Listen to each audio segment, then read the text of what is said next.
Volkanovski, Belal Muhammad, do you guys care? Now, see, it's really important that you see what's going on here. It's the best thing that Volkanovski has done in the history of ever. And I'm just talking about as far as media marketing goes. It turns out that Volk is like really charismatic, and it turns out he's actually a pretty good actor. Did you guys see him playing that old man? Telling them kids, get off my lawn. Was it for a gambling commercial? But remember how great he was? Remember how you couldn't believe it? He did another one where he was like a tradesman. Volk's coming on, but he's playing a tradesman. Like, oh, this is how you do it, and this is how you do it, and this is how you do it. But when it's time to actually grab the shovel and do the work, he's all of a sudden he finds a way out. I grew up on job sites. I just know that guy. It was awesome.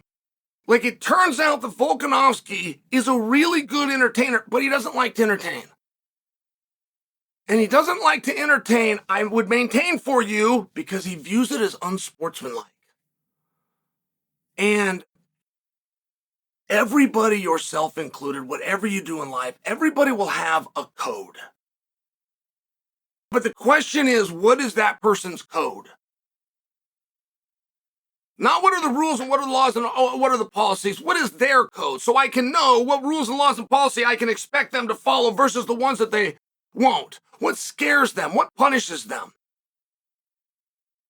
If I got a student that's bad, and my first step is detention, but detention doesn't scare him. It doesn't bother that student. I'm not going to be able to discipline that student with the detention. I'm going to have to find something else.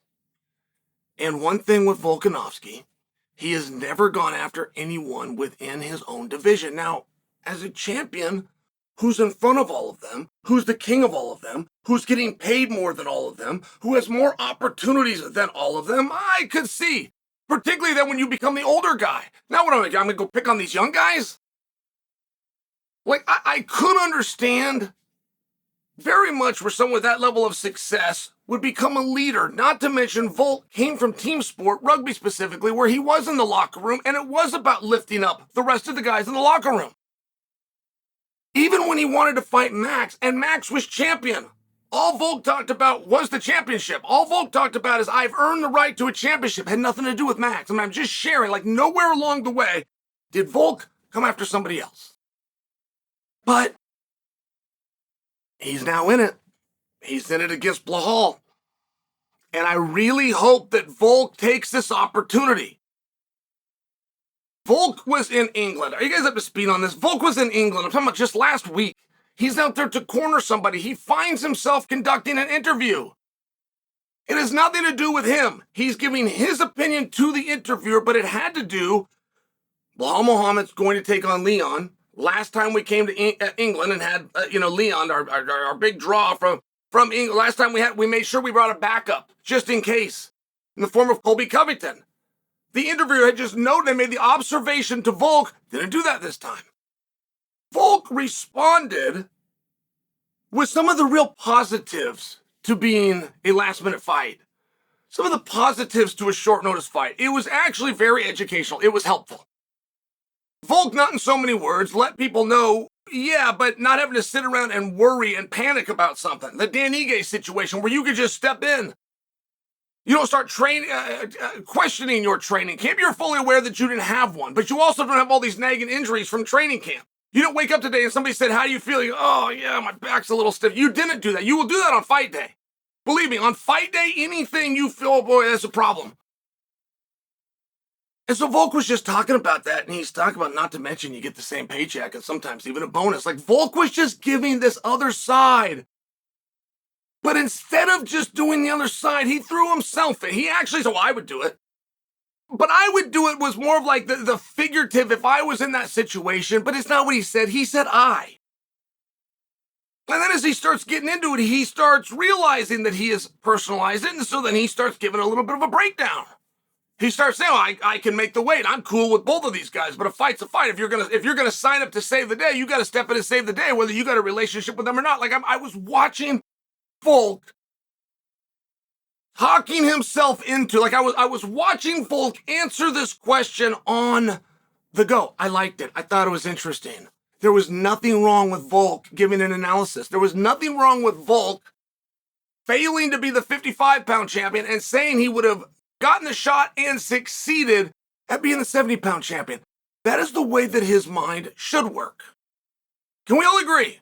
Can we all agree that it was entertaining? Can we all agree if Volk sees this, that we're giving him an applause? We're encouraging him to keep doing it and now just bring it back to guys that he's actually going to face. Can we agree on that? Okay, great. Because that's only part of the message. The other part is Belal. Why would Belal care if Volk said that? To be a backup fight for a fight a week ago, which is over and did not need a backup fight? Why would he ever address that? That fight is never going to happen. Why address it? Why ignore it? There's a better question. Why let the guy that the world 1 year ago today said was the GOAT? He is the GOAT of the 45-pound division. That's true. And yes, that's blasphemy. Jose Aldo, I'm aware. Number 2. Volkanovski is the GOAT at 145. But 1 year ago today, he was said pound for pound. He was in front of Kamaru Usman. He was number 1. Why should Muhammad let that go? And you've really got to understand who's in what role and how do you play that character. I have not seen anything quite like the Stone Cold character in any other sport. And in wrestling, they have identified it. But it was already Stone Cold's gimmick. They just couldn't copy it. But other sports, it's free game. They haven't identified it. They haven't come in and seen what was done. At the time, Stone Cold came with Austin 316, gave the birds, gave Jake Roberts the message. At that time, you had good guys and you had bad guys. You had faces and you had heels. That was it. White caps, black caps. That's it. Stone Cold came out and he was neither. He hated the good guys. He flipped off the good guys. So by proxy, to the history of wrestling, that in of itself would put him as a bad guy. And then it turned out he hated the bad guys. He flipped off the bad guys. It was the first time it had ever been done with any character. I can't even think of a movie where this has been done, where he stands on an island by himself. And it was really important that Belal address Volkanovski the way that he did. He spoke to Volk the same as he spoke about Leon, who we got in the ring with. Belal and Volk will never be in the ring. It's important that Belal treated him the same. If you say anyone, anywhere, anytime, and I can prove a time that you won't do it, you just took yourself out of that. I don't care if you come to me with the world's greatest excuse, which is a religious reason. If you say anyone, anywhere, anytime, and I can find a time that you won't do it, I have now disqualified you from your own statement. It's a big deal. If Belal wants everyone's respect, if he wants these fight that he's calling for, if he wants you to listen and know that he has sincerity, then there is nobody that escapes the code. There is nobody that gets off the hook. There is no Kamaru Usman. There is no Rachmanov's won too many fights in a row. There's no Ian Gary isn't popular enough. There's no nothing, including the GOAT 1 year ago from a weight class 2 down. It was perfect. Belal handled this perfect, but I want Volkanovski. I want Volk studying this, because Volk also handled it perfect. But it's not over yet. Volk went. Leon won. Volk went prior to Leon being world champion. Everything in Belal Muhammad's life has changed. Everything. His money, his popularity, where he's going to go, guys coming in instead of him chasing a lifetime dream. Everybody, he went back past it. Right? If the fight is here, the statement was made here. You don't go past it. He did. He went back to deal with this issue to make sure it was addressed. The real bad guy doesn't care.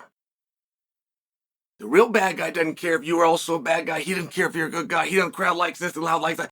Does what he wants to do. The boss does not apply for it. Not a real boss. The boss does not get hired or turn in a resume that's selected by somebody to become the boss. The real boss steps forward and says, I'm the boss.